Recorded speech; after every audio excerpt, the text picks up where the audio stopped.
Les 27 États membres de l'Union européenne sont parvenus à un accord sur l'octroi d'un prêt de 90 milliards d'euros pour répondre aux besoins financiers et militaires de l'Ukraine pour les années 2026 et 2027.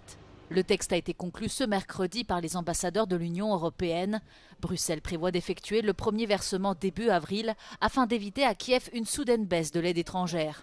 Ce prêt de 90 milliards d'euros sera financé par l'émission d'une dette commune, le budget de l'Union européenne servant de garantie aux investisseurs. Cette somme sera répartie en deux grands volets, d'un côté 30 milliards d'euros d'aide budgétaire et de l'autre 60 milliards d'euros d'aide militaire.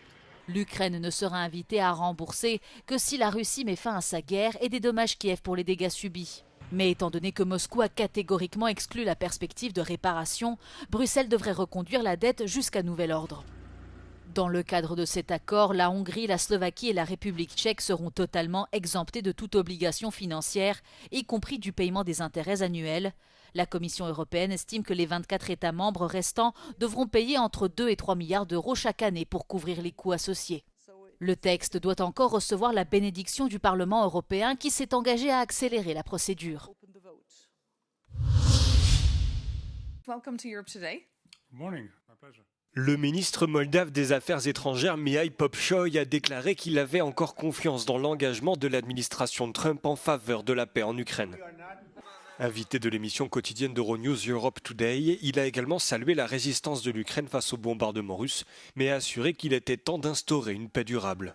We do have faith in the Trump administration's genuine will and genuine commitment to peace. It's just a matter of Kremlin not being particularly constructive, as we can see with the latest horrific attacks on Ukrainian energy infrastructure. And it is incredibly cynical of the Kremlin not being able to compete on the front line. They are choosing to attack soft targets, civilian targets, women and children and elderly, trying to cripple the Ukrainian nation. Au cours de l'entretien, Mihai Popchoy a également abordé l'objectif de la Moldavie qui est de devenir membre de l'Union européenne. Le ministre des Affaires étrangères a affirmé que son pays mettait en œuvre d'importantes réformes afin de rester sur la bonne voie, car la Moldavie s'est fixé sur ce dossier un objectif, intégrer l'Union d'ici 2028. Le président iranien Massoud Pezeshkian a déclaré ce mardi avoir mandaté son ministre des Affaires étrangères Abbas Araghchi pour des négociations justes et équitables avec les États-Unis, à condition qu'existe un environnement approprié sans menace ni demande déraisonnable. Avec cette annonce, Téhéran cherche à apaiser les tensions avec Washington, alors que Donald Trump a menacé d'intervenir militairement à la suite de la répression meurtrière des manifestations anti-régime en Iran. Cette décision marque un changement majeur dans l'approche de Téhéran qui, pendant des semaines, a proféré des menaces contre les États-Unis et a mis en garde contre une escalade. La Maison-Blanche affirme qu'elle est toujours ouverte à un accord et qu'elle préfère une issue diplomatique, mais qu'elle est prête à toutes les éventualités. President Trump is always wanting to pursue diplomacy first, but obviously it takes two to tango. You need a willing partner to achieve diplomacy, and that's something that Special Envoy Witkoff is intent on exploring and discussing. As always, though, of course, the president has a range of options on the table with respect to Iran. Les médias d'État iraniens ont indiqué que les négociations débuteront ce vendredi à Oman. Cependant, elles ne porteront que sur la question du nucléaire et sur la levée des sanctions contre Téhéran. Cette évolution intervient malgré deux incidents majeurs survenus mardi qui, selon plusieurs experts, auraient pu compromettre les espoirs de pourparlers ou d'une solution pacifique. Un avion de chasse de la marine américaine a abattu un drone iranien qui, selon elle, s'approchait de son porte-avions en mer d'Arabie, tandis que les États-Unis ont accusé Téhéran d'avoir tenté d'arrêter un navire battant pavillon américain dans le détroit d'Ormuz.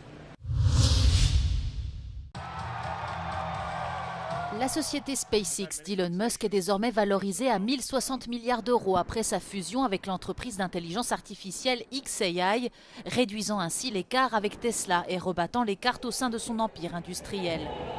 Sur le papier, Elon Musk tire désormais davantage sa richesse de son entreprise spatiale que de son constructeur de voitures électriques. Si cette courbe s'est inversée, c'est que Tesla doit faire face à une concurrence de plus en plus forte en Chine et en Europe, ainsi qu'à la suppression du crédit d'impôt fédéral pour les véhicules électriques aux États-Unis. Les prises de position politiques d'Elon Musk, notamment ses liens avec l'administration Trump et son soutien à certaines personnalités et partis d'extrême droite en Europe, ont également pesé sur la réputation de la marque. En revanche, SpaceX occupe une position dominante sur ses principaux marchés. L'entreprise est le principal fournisseur de services de lancement orbital avec des contrats de plusieurs milliards de dollars signés avec la NASA et le département de la Défense des États-Unis. De son côté, xAI fait l'objet d'une surveillance réglementaire sur plusieurs marchés. Les autorités européennes, indiennes, malaisiennes et américaines ont ouvert des enquêtes concernant le chatbot Grok après que celui-ci a été utilisé pour produire des deepfakes explicites de femmes et d'enfants et de contenus négationnistes.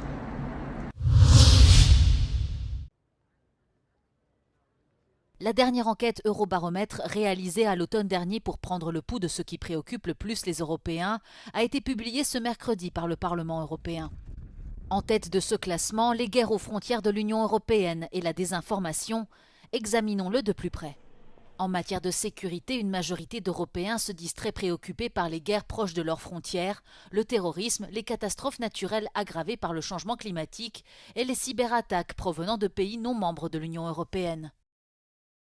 What is striking is to see that it's across member states, so that maybe the Nordics or the Eastern countries were the first to flag those security and defense concerns in the past, and now it's very much generalized. Les Européens ont également exprimé une très grande préoccupation concernant la désinformation, les discours haineux, les contenus trompeurs créés par l'intelligence artificielle, la protection des données en ligne et les menaces à la liberté d'expression. We've seen for the last year a bit of attacks on multilateralism, on values, a rise of hate speech or disinformation online. We've seen AI tools more instrumentalized to seek to polarize or to distort a bit the information space. So those threats or those risks are probably very perceived by the citizens.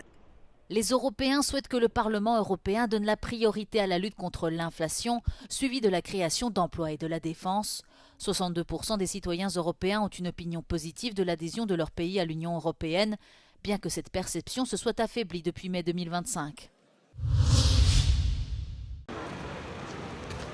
L'Espagne va interdire l'utilisation des réseaux sociaux aux enfants de moins de 16 ans et les plateformes seront tenues de mettre en place des systèmes de vérification de l'âge.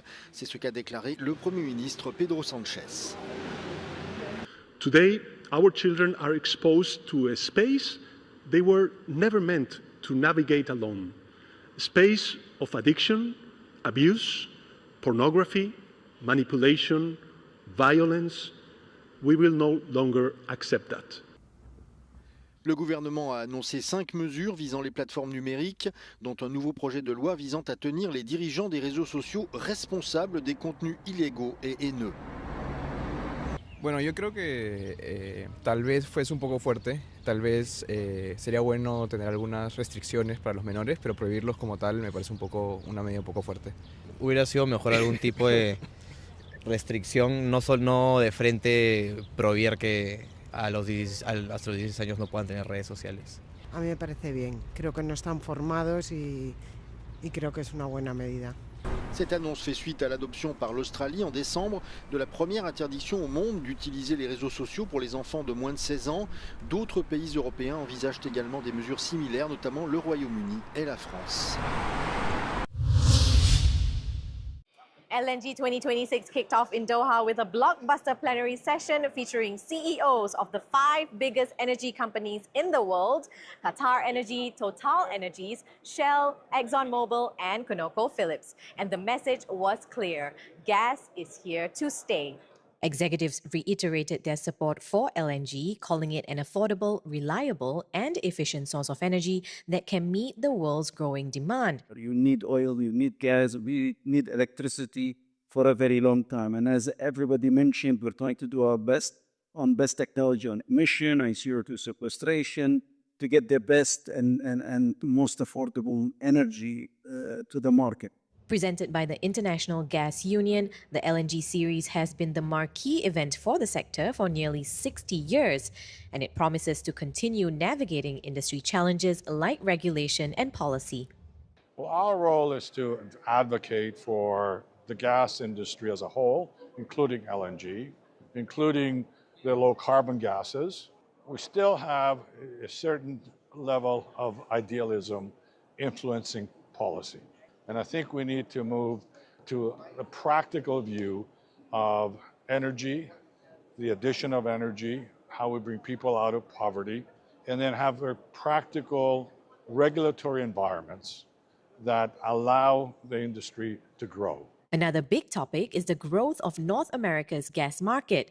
The US is the world's leading LNG exporter, accounting for nearly 25% of global supply. Despite setbacks in project approvals and cost pressures, the US supply chain has proven its resilience over the last 10 years. And I don't question our ability to continue to deliver LNG. I think that we're in a good place there. I think that the supply chain, right, LNG, especially in the US, we're uniquely positioned in the sense of when I talk about that infrastructure that's critical, when we say we're going to deliver gas, we're a reliable trade partner. The role of AI is also making a buzz.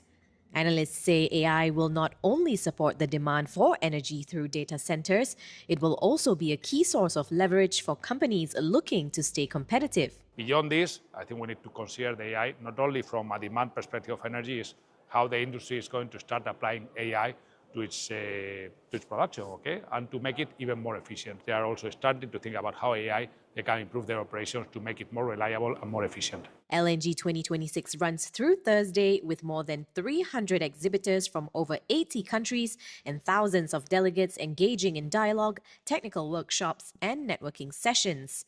Laila Humaira, Euronews, Qatar.